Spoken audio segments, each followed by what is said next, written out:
Welcome back to A Moment in History. I'm Seth Udinsky. Well, in the founding of America, there were several presidents who stand out as titanic figures of history. Two of the most famous are undoubtedly George Washington, commander of the American Army in the Revolution, and our first president, as well as Thomas Jefferson, chief signatory of the Declaration of Independence and the nation's third commander-in-chief. Now, nestled between these two giants is a man who on the surface may not have had the historical wow factor, but whose contribution to the nation's infant years must not be overlooked. He is John Adams, founding father and second president of the United States.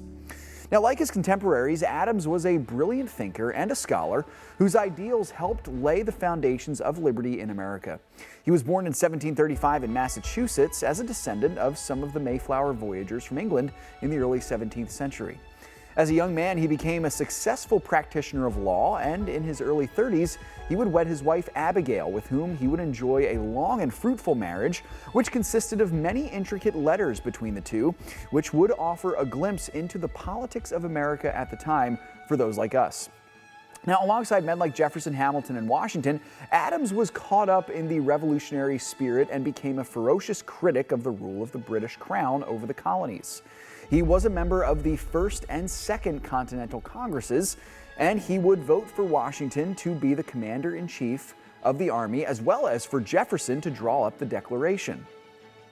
Now, like Jefferson and Ben Franklin, Adams played a key role in garnering international support for the American fight for freedom, particularly in France.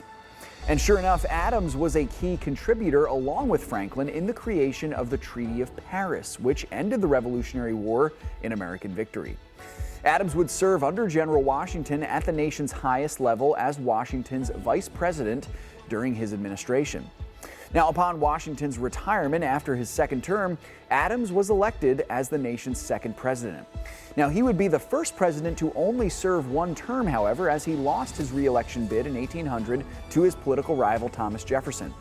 Of course, despite their political rivalry, the two would kindle a popular friendship late in life, and their letters of correspondence would also become legendary, as did Adams' letters with his wife. Now, Adams became the first president to sit in the White House as well, and upon his entrance to the presidential mansion, he wrote these words to Abigail: "Before I end my letter, I pray heaven to bestow the best of blessing on this house and all that shall hereafter inhabit it. May none but honest and wise men ever rule under this roof."